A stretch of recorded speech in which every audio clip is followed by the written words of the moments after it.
Good morning sa lahat. Ito, 5:21 ng madaling araw ng umaga. Walang katao-tao, walking dead. Walking dead, para ka nasa ghost town.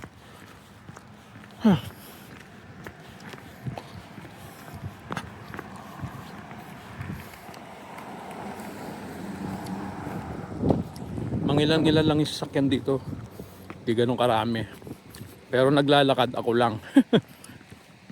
Pasok ko sa trabaho. Ang pasok ko 6 o'clock ng umaga. Wala pang biyaheng bus, kaya no choice kundi maglakad. Ganito yung nilalakad ko every Saturday and Sunday. Mga 30 minutes ako naglalakad papuntang trabaho. Doon ako nagtatrabaho sa may Kootenay Co-op Grocery. Tamon, dilim po. Tatrabaho ko doon bilang isang janitor, tagalinis ng mga loob ng tindahan. Malaki kasi yun parang isang malaking grocery siya. At ako lang yung nag-iisang janitor doon tuwing umaga, 6 o'clock hanggang 2:30. Kaya may maintain mo yung malinis, mga CR, mga corner, every corner.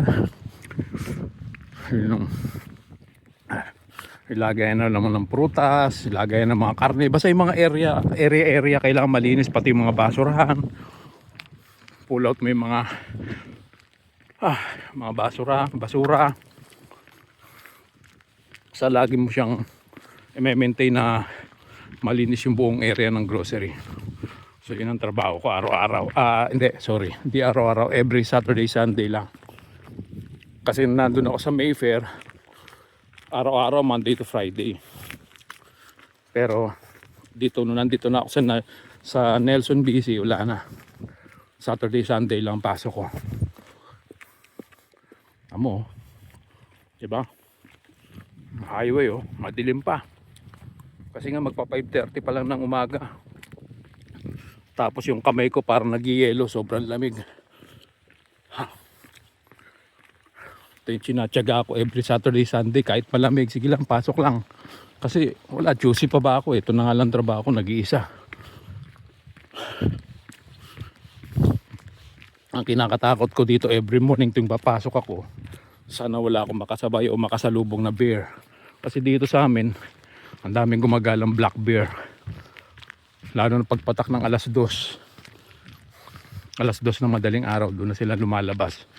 Nang kumakalkal sila ng mga basurahan, yung mga bin, yung mga garbage bin, kinakalkal nila yan. Tinataob nila, tinitingnan nila kung may pagkain silang pakikinabangan o makakain. Kumbaga sa atin yung kaning baboy, diba? Ako lang naglalakad, nag-iisa.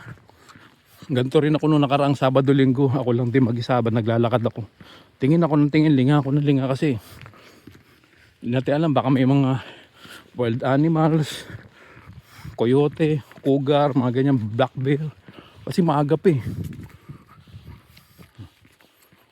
diba? Dilim-dilim. Ako lang nag-iisa naglalakad.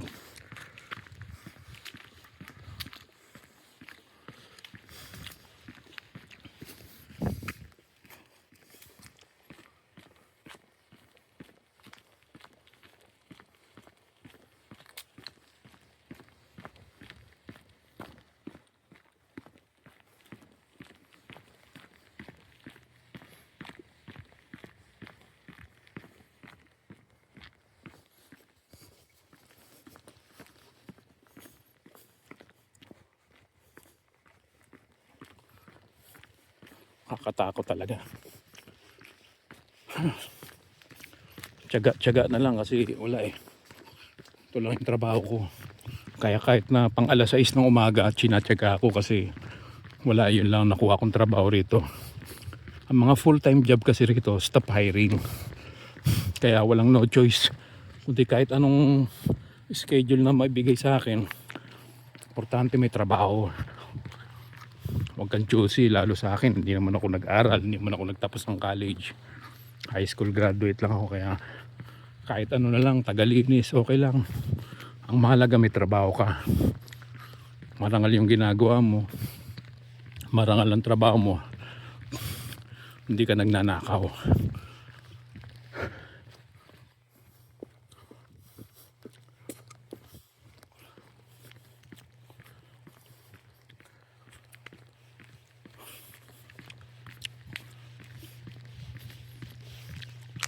Ito yung apple tree. Oh. Itong corner na to sa may bandang kaliwa ko. Apple tree yan. Ang dami mga naglalaglagan. Oh.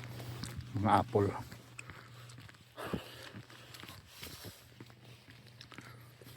Yan o, apple. Yun. Daming apple dyan. Nalalaglag. Yan pa. Oh. Diba? Apple tree yan eh.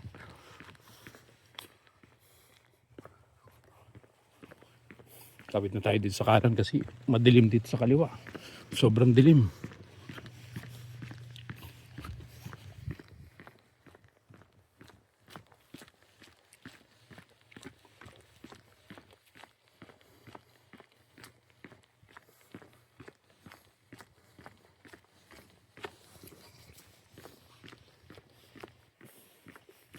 Itong dinadaanan ko, ito rin yung dinaanan ko kahapon nung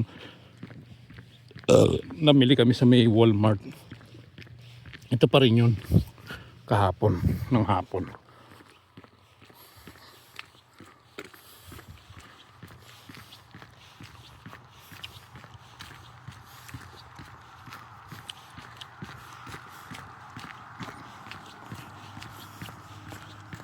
Kita mo, pangalawa lang isa nakasalubong natin sa sakyan. Pero kung tutuusin talaga, tulog pa yung mga tao. Kasi ano pala, mag-alas 6 eh. Diba?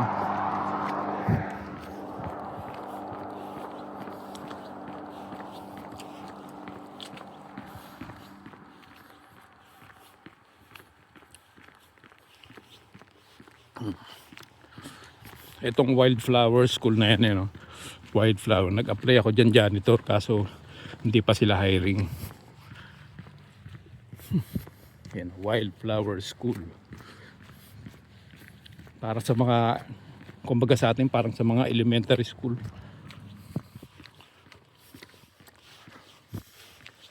Grabing dilim, oh. Ganito rito pag mag-alas 6.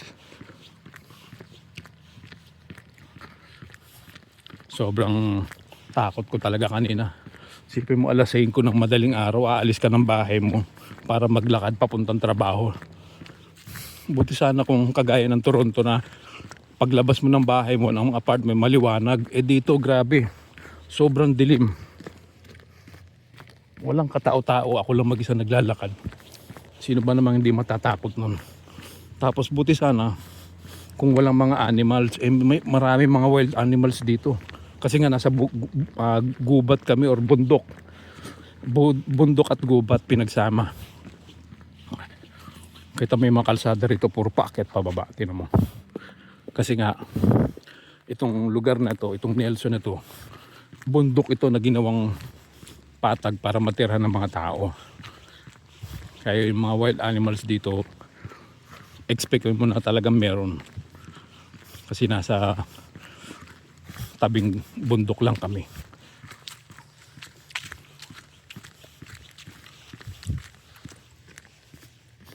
Yung iba yung mga Christmas tree eh. Siguro mga ano, Christian or Catholic. Pero yung iba wala talaga, walang pakialam. Walang pakialam sa Christmas season. Pero sa atin sa Pilipinas, eh grabe, September pa lang andyan na yung mga Christmas tree, mga Christmas lights, mga decoration, pabonggahan, pagandahan ng mga decoration. Pero dito wala, wapakels. Ito yung Nelson Police, oh, yung nadaanan natin kahapon. Ganun pa rin, nadaanan pa rin natin ngayon yan, yung Nelson Police Station.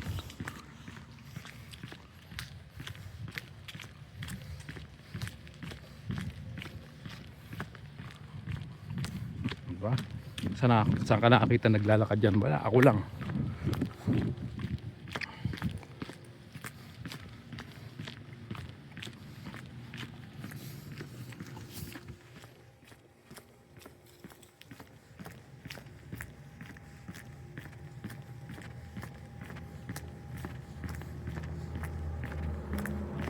Makakita ako ng pulis babae.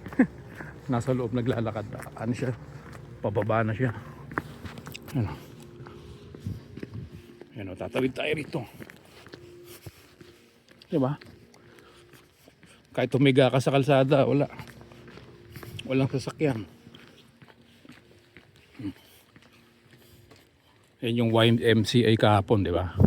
Ayun yung bus stop, yung pinuntahan ko kahapon. Doon ako nag-abang ng bus. Papunta kasi ako ng Walmart eh. Pero gantong oras ito, wala talagang bus. Kaya mapipilitan ka maglakad.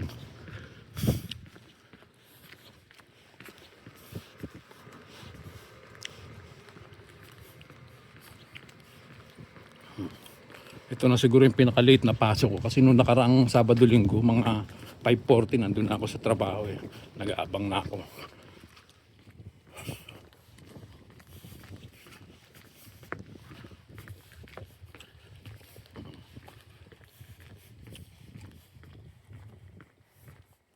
Diba? Walang katao-tao. Ito yung city o downtown. Ito, mga ano lang dito, taxi, mga private cars.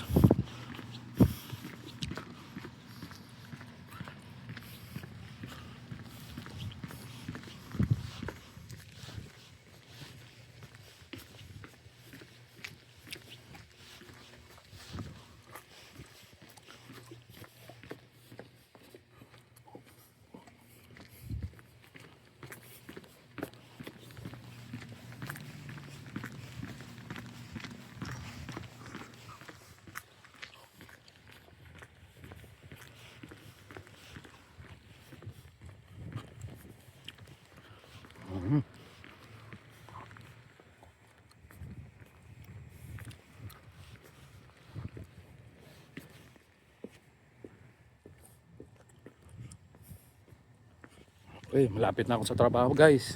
Paano ba yan? So, hanggang sa susunod ulit ha. Till next time guys. God bless sa inyo. Bye bye. Bye bye.